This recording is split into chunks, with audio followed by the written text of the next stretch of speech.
Ladies and gentlemen, welcome back to another episode of the Austin Pavao Show. The Leafs had a good week this week. Let's talk about it. Let's get into it. They look like a team. Finally, they look like they're playing like a team.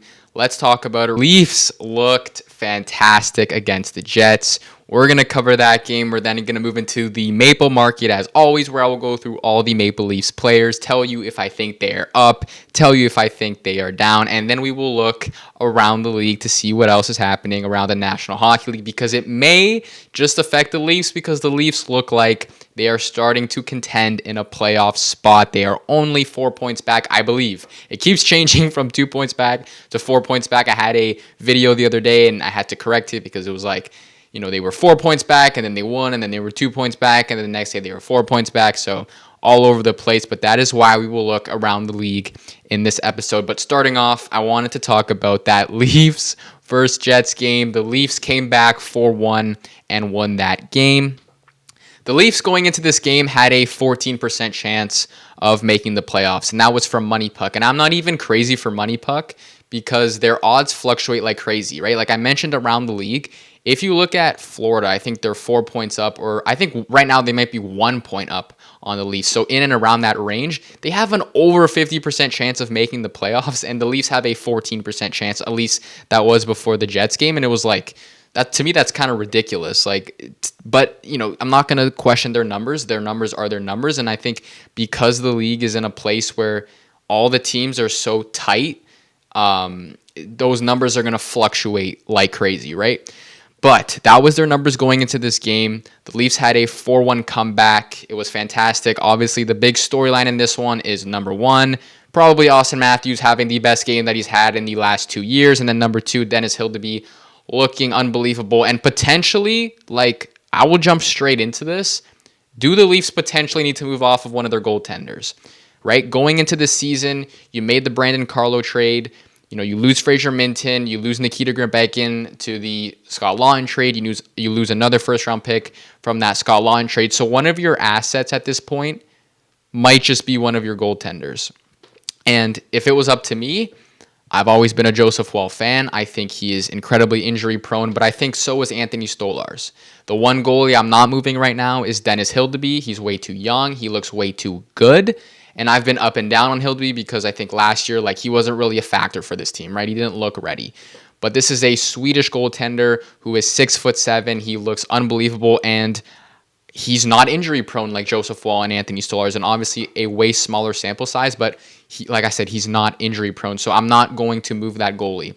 The one goalie I would be looking at is Anthony Stolarz, right? I think his contract, I believe, I am correct on this, that his contract is for next year. It's at 3.75. Tree Living just signed that deal. I was a huge fan of it because I think last year Stolarz played at a $5-6 million range of what the other goalies in the league were producing, and I think he was worth $5-6 million. But it's because of how injured he's been, right? He's been a career backup. He's always had fantastic numbers. It's just he's been so injured, and I think at this point he's actually played more, or he's played less games than he has. At this point, I believe he's played in less games than he has missed, right? It's starting to get to the point with Anthony Stolarz where this guy is not going to stay healthy. And then you have that contract kicking in next year. You have Dennis Hildeby, you have Joseph Woll, two young, fantastic goalies. Do you potentially look to move off of Anthony Stolarz, right? There's value there. I'm not moving Woll. I'm not moving Hildeby. I would look into moving Stolarz. He hasn't been a factor for this team this year, and it's because he's been injured. So I would potentially look into moving Stolarz. I thought that, Hildeby and Woll have been fantastic. Their numbers are there, both Woll and Hildeby. So I don't know. I'm throwing that question out there. Do you potentially move Anthony Stolarz? Let me know in the comments what you guys think of that. Moving on to some other guys, I think Max Domi in this game, this was a classic Max Domi game, right? For me, he starts off the game strong. He had that backhand off the crossbar and whatnot. But for me, Domi, he comes back from being healthy scratched. He was kind of sharing time with Cowan, being healthy scratched. But I think that play that he made there, that backhand to Matthews, it was so how many players in the National Hockey League can make that pass?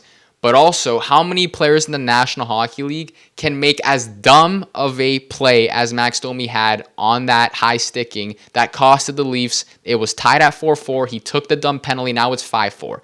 Then Domi starts kicking in because he knows I was a healthy scratch. He could easily be a healthy scratch again. And those stupid penalties that he takes is what costs Max Domi. It's his defensive game and it's those stupid penalties.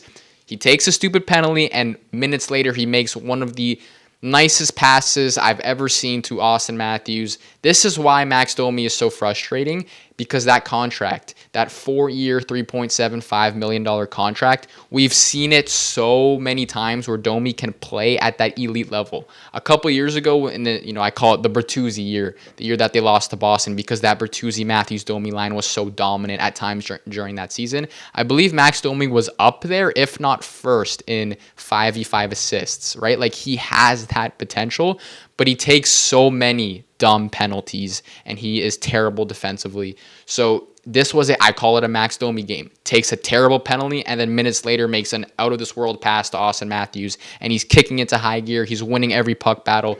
He's racing, right? Max Domi has those little short legs, but he can fly, right? So I think with Domi, it's like seeing that consistency that's why Tree Living signed him to that $3.75 million deal, because he's one of the best passers in the league when he's on his game. He's proven it in his career, as I stated earlier, with his 5v5 assists a couple seasons ago. And I think, obviously, with the Leafs losing Marner, Domi's playmaking is obviously going to be a big need for this team. We just need to see that consistency out of him and his defensive game.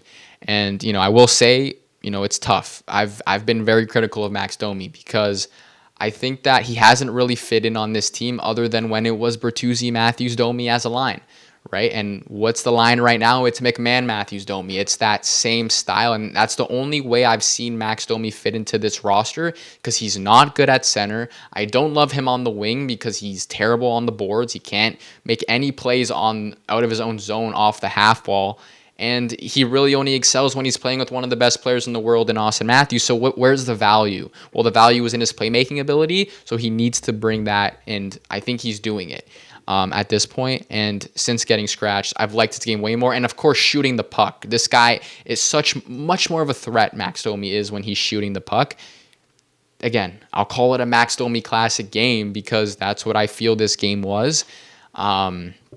But yeah, I want to see more from Max Domi. But it's very interesting. Like I said, right, his best games as a Leaf are with Bertuzzi, Matthews, Domi, and now we are seeing some more of his best games as a Leaf finally after a couple years here, and it's McMahon, Matthews, Domi. He hasn't really fit in with Tavares and Nylander on the second line. He's never been a guy who you want on your third line, and well, what are you going to do? Play him on your fourth line at almost $4 million? That's just negative value at that point. But I think finding that for Max Domi, finding his game, because he is one of the best playmakers when he's on his game. So consistency is the name of the game for Max Domi, in my opinion. We'll move on from Domi, because another guy who had a fantastic game was Matias Maccelli. And man, similar to Domi. And I'll tell you one thing with the Leafs that I haven't liked this season is their use of Domi and Maccelli. I've never seen a team push for guys to be players that they are not as hard as Domi and Maccelli, and it's because Marner isn't here anymore, and Craig Berube knows Domi and Maccelli are the playmakers, right? So, whether it was in overtime a couple games ago, right, against Detroit, I believe it was, yes, against Detroit, Domi and Maccelli were out there when it should have been McMahon and Robertson, right? On the power play, Maccelli is on the first power play unit. That's fine. The thing that I don't want is Maccelli being the guy who's bringing the puck up the ice on that power. That's ridiculous. I'm fine with him on the first power play unit. I think he can be a weapon with his passing ability, but why do we need Matias Maccelli being the guy who's getting the drop pass? Hello, Matthews, Nylander, like these guys are your $11, $12 million players, not your $3.5 million Matias Maccelli. I'm fine with him on the first power play unit, but let's not run the power play through Matias Maccelli, please. Let's save everybody the headache, because he was messing up like crazy. And then you saw it in overtime again, where it was like McMahon and Robertson should be out there, but because Matthews is out there, Craig Berube wants Domi and Maccelli out there. And then it's mistake after mistake. Hildeby, I'm talking about the Detroit game at this point, but Hildeby goes for that play. Matthews stumbles, the gap closes. Maccelli kind of he's not a great defensive player. He's not particularly fast. He kind of gets blown by and it's in the back of the net. You lose the game. I would have liked to see McMahon and Robertson. So I think that is a perfect example of Berube trying to pigeonhole Domi and Michelli into certain roles because they are playmakers and because you think Matthews is out there. Oh, I need Domi. I need Michelli. I need one of these guys out there. And I think it's affecting the Leafs a little bit, and it's affecting Domi and Michelli. I don't even think it's particularly fair to Domi and Michelli. These guys are both making under $4 million. There's no need for the power play to be run under Matias Michelli. That would be ridiculous. But I do like his playmaking ability on that first power play unit. And we saw in this game, I was just harping on the Matthews-Michelli connection, but it was in this game where Matthews gives it to Michelli and Michelli snipes, right? I think some fans are down on Michelli because, in Arizona a couple seasons ago, he had that 60-point season. But this is a 24-year-old, a very young player, a very skilled player. I think if you look at the 65-point season and if you look at the season that he had last season, if you take the average, that's where he's at right now, right? It could be a lot worse. He was terrible last season. He didn't put up many points. He was amazing the season before with 65 points. He's found that middle threshold at 35, 40 points, being a playmaker, being able to contribute to the first power play unit at this point. And as long as he's not being overblown and not the guy getting the drop pass on that power play unit, I'm perfectly fine with that, right? So I think Michelli, he's finding his game. It took him a while, just like it took, for me, Joshua has been particularly impressive, but look at Nicholas Wall. It takes these guys some time, and I'm really impressed with Michelli because it could be a lot worse, right? Last season, he was getting healthy scratched. I know he just got healthy scratched not long ago, but he's on pace for 35, I believe, 40 points at this point. So that's the middle ground of his worst and his best. So fine for me for Matias Michelli. And if anything, the Leafs need more guys like Matias Michelli and not less. There's been that rumor thrown out there, the Michelli for Bunting deal. I'm not crazy for that. I mean, I actually think I would do that trade, but I think what Michelli brings is so unique. And I probably would, if I was offered Michelli for Bunting right now, I'd say, yeah, call me in at the trade deadline. Because right now, I think we're starting to see Michelli start to find his game a little bit, and only 24 years old. I think people are forgetting about that aspect of his game, right? So those are my thoughts on Domi, Michelli, a little bit on Joshua. I'm not crazy for Joshua. Like, I see his value, and, you want to talk about Michelli and how he was last year. Dakota Joshua last year goes through the testicular cancer that he had, but the year before, again, unbelievable. He was a fantastic power forward for Vancouver, fantastic in the playoffs. I'm fine with holding on to Joshua, but I don't love him. I find him very, very similar to Steven Lorentz. I think when Lorentz and Joshua are on the same line, they look like a clone of each other. They're just very big, very long, very active sticks, very, they'll hit you, but they won't hurt you. I don't really like how many times he's turned down from certain altercations and certain fights. I don't know why Dakota Joshua is doing that. I don't know why it seems like every player that has fighting ability comes to Toronto and now no longer wants to fight, but it is what it is with him. It's just his cap hit is a tad high at 3.5. So if you're going to have Domi at 3.75, if you're going to have Michelli at, I believe, 3.65, and you're going to have Joshua at, I think, around 3.5, like, are you keeping all three of those? Because that's, guys, 3.69, that's almost at $11 million right there. You got to have value from those guys. I think you're getting it from all three, but do you need all three is the question. Do you potentially move on from one of them? Does it make sense to have both Domi and Michelli on this roster? Right? So it's about finding that balance. Those are kind of my thoughts on Joshua. Speaking of Steven Lorentz, I'm not a crazy Steven Lorentz guy because I think he's fine in a fourth line role, but I think the way that the Leafs have structured their team, their fourth line is upper class. It's not a low end fourth line like we saw with Florida in the playoffs where they're running 3 league minimum guys, right? You're running Lawton on there. You're running Lorentz, who's making 1.35. You're running Yarncroke at times, who's making 2.1, or Robertson at 1.8. There's so many guys there that are not making league minimum to where it's like if Steven Lorentz, who is a pure fourth liner, is going to be holding down Lawton and Robertson, who are more of third line guys, then why is Steven Lorentz on this roster, right? Then find another third line guy to play on your fourth line, because you can't be pulling down Lawton or Robertson or these guys with Steven Lorentz, right? Like, you paid a first round pick and Nikita Grabenkin for Scott Lawton, and you are putting him, stapling beside a beside, you are stapling him to Steven Lorentz, right? Like, why are you doing that, right? You paid a first-round pick and Nikita Grabenkin, and you're stapling Scott Laughton to Steven Lorentz. It doesn't make any sense. Why would you pay that to just staple Scott Laughton to a fourth liner? And they've gotten outplayed in so many games, and they've been getting outshot. And I know that a massive part of that is because Berube loves giving them defensive zone minutes. That's why they're together. But if you're getting outshot, you're getting outchanced. Okay, maybe it's not going in the back of your net, so Berube is going to keep doing it. But is that what you paid a first-round pick and Nikita Grabenkin for, just to put him on the fourth line? I'm not crazy about it. I think every single game you notice Scott Laughton generating offense with not great offensively minded wingers.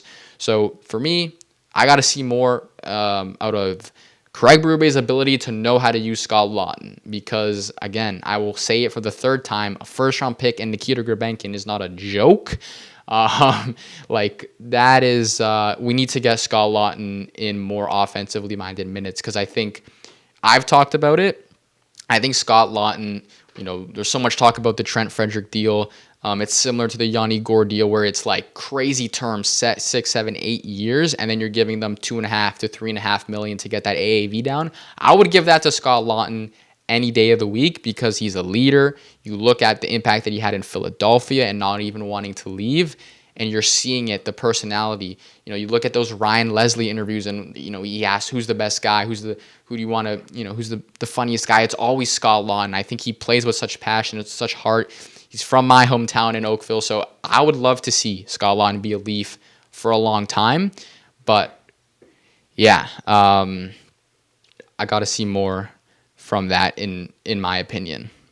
But the main takeaway from this game, in my opinion, was that the Leafs look like they are having fun again. And one thing that was brought up at the start of the year when the Leafs were struggling was that maybe it's good that they're struggling. They haven't struggled to get to the playoffs for 9 straight years.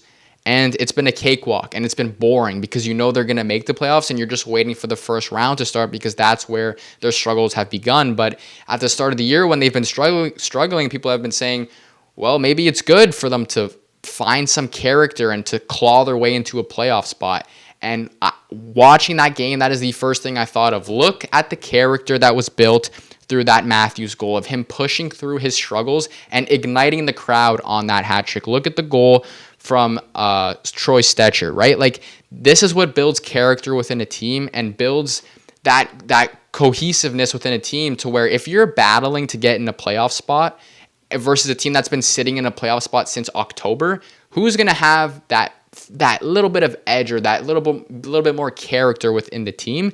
It's going to be the team that clawed their way to get there. And the Leafs have always been the team that have just been sitting in the playoffs for 9 straight years, but also throughout the entire calendar year. So I think them finding that adversity, them fighting through it, that is what's different this year. And it's like, look at the crowd, right? I saw a tweet the other day, somebody saying, nobody cares how good the Leafs are. They just want to see a team that plays together and fights together and plays their hardest. And the crowd has been, I haven't seen Scotiabank Arena like it's been these last few games in so many years, other than the playoffs. You haven't seen it in the regular season because it just hasn't mattered. But you look at a team that's fought through adversity to make it, and they've been fantastic. So to see them fight through that, to see them push through adversity, it was said that maybe that's a good thing, and then it was like, well, it's not a good thing because they just keep losing.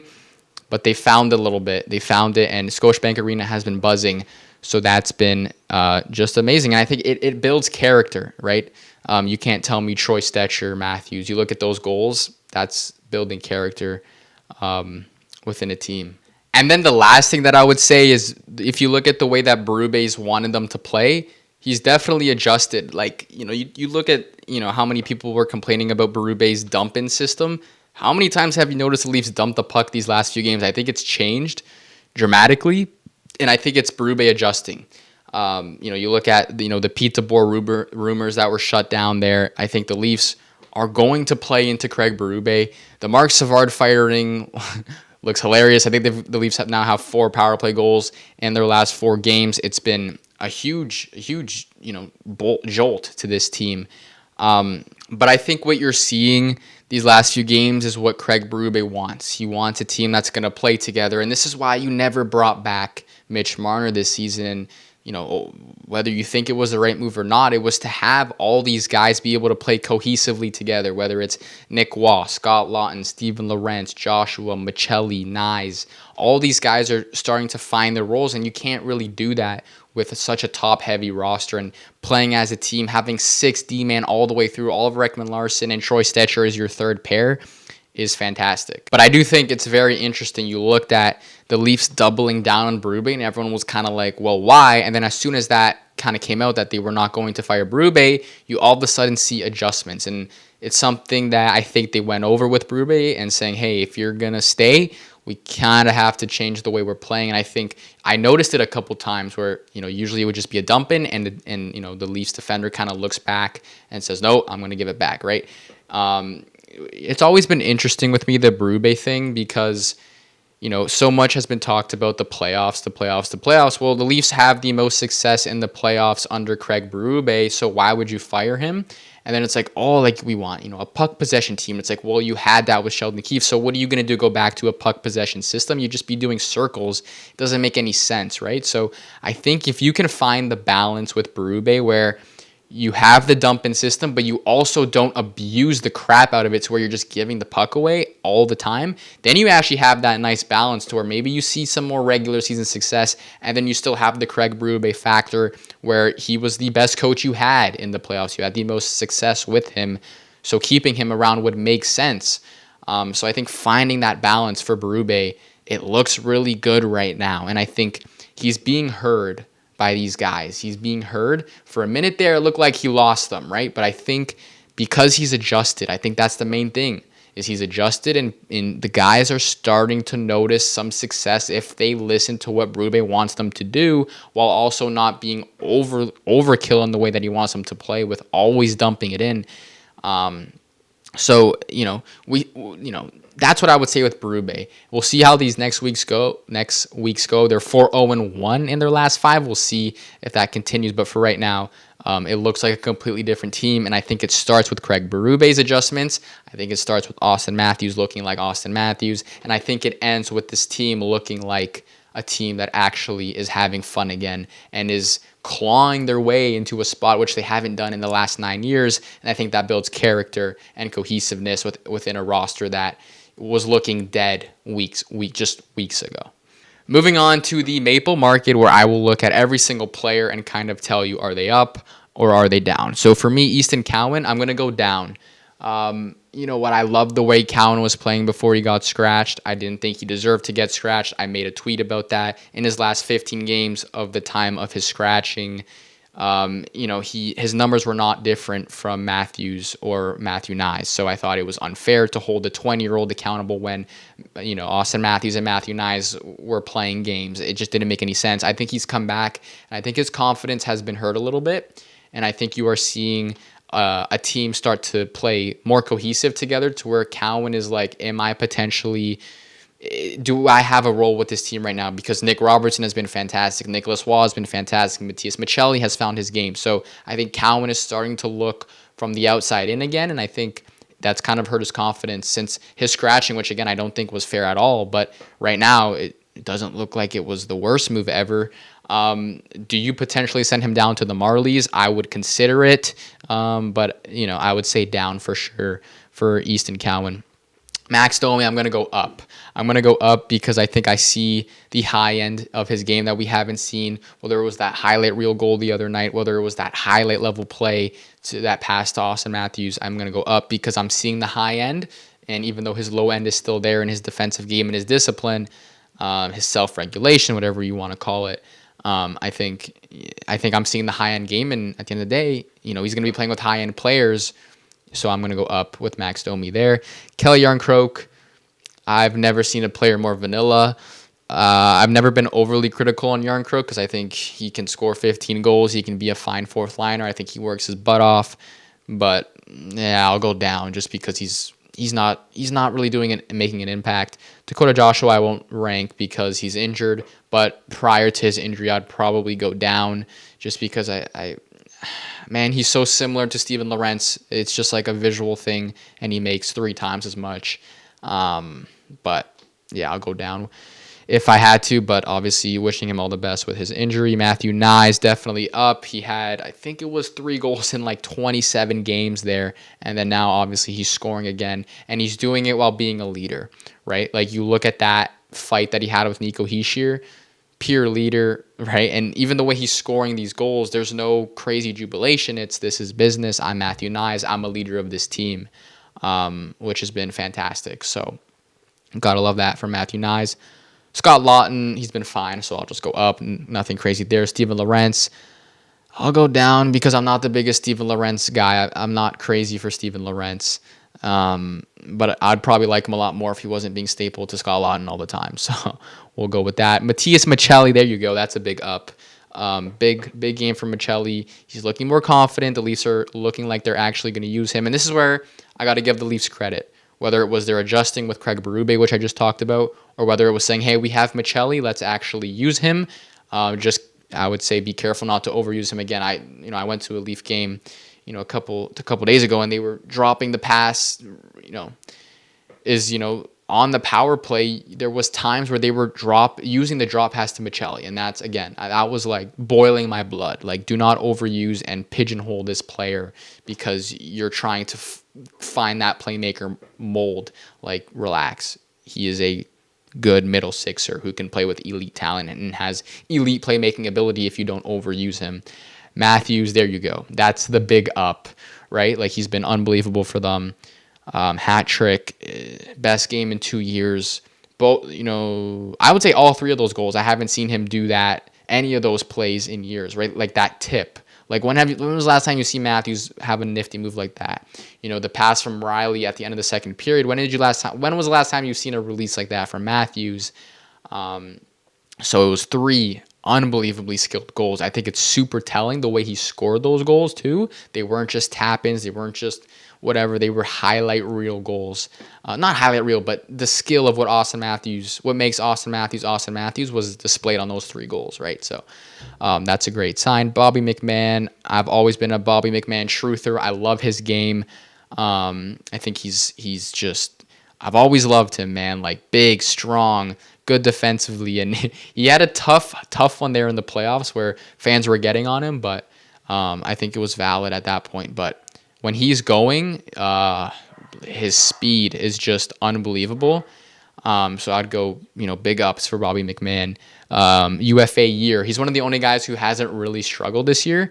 So you love to see that. I made a video earlier at the year saying I believed he was going to score 25 goals. And I believe he's like literally on pace for that. So yeah, gotta love Bobby McMann. I wonder if the Oilers are gonna offer him a 5x5. I'm sure they will. But we'll see. William Nylander. Willie. Big drought. Scored a couple, then got injured. I'll give him the benefit of the doubt. I'm going up. You're never gonna see me worrying about William Nylander, because there's many other things to worry about than William Nylander. Jacob Quillen, he gets no ice time, and it is what it is. You kind of want to see that, right? You want to see more ice time with Quillen, right? You see it with Steves. You see it with, Minton was just a little bit raw. But these Marlies, Justin Brazeau or Mason Marchment, you've seen it so many times. He's putting up big numbers in the AHL. Try to find something for him, right? You can't just keep doing the same thing where you're not playing these guys that are producing at the AHL level and then they sign with another team and they get an opportunity and they excel, right? 26, 6'1", 204. Give him something. Like, I would love to see them move Lawton to the wing and give Quillen a run on the 4th line as the 4th line center. Before the acquiring of Scott Lawton, John Tortorella, said that he believed he was better on the wing. And I think, you want to talk about a 3rd line that I think would be unbelievable. I know McMahon's excelling on the 1st line right now, but what about Lawton, Waugh, McMahon? I think that would be 3 guys who have been consistent the whole year, haven't really struggled between all 3 of them. I think that'd be fantastic. So, yeah, I'd look to try to get Quillen more minutes because he is tearing it up with the Marlies. Robertson, that's a big up, right? Like, that game against Detroit when the Leafs had all the injuries that they did, Robertson looked like a guy who said, yep, I'm next up, right? I'm next up. I'm that guy. And he was so good, and you love to see it. And the way that he's transitioned his game into this guy who just works his ass off every single game. And as long as he can just keep his defensive game sturdy, this is a fantastic, like the way that he shoots the puck. You need that in your middle six. You need that speed. You need that tenacity. You need that give a shit factor. I love it. I love it from Nick Robertson. He needs to keep it up and not fall into the inconsistencies that he has. But I love his game. I've loved his game. So up for me. Nicholas Waugh up for me. Simple, clean, 6'4", right-hand shot, solid third-line center, Stanley Cup pedigree. There's never going to be too many notes on Nicholas Waugh. He just keeps it clean.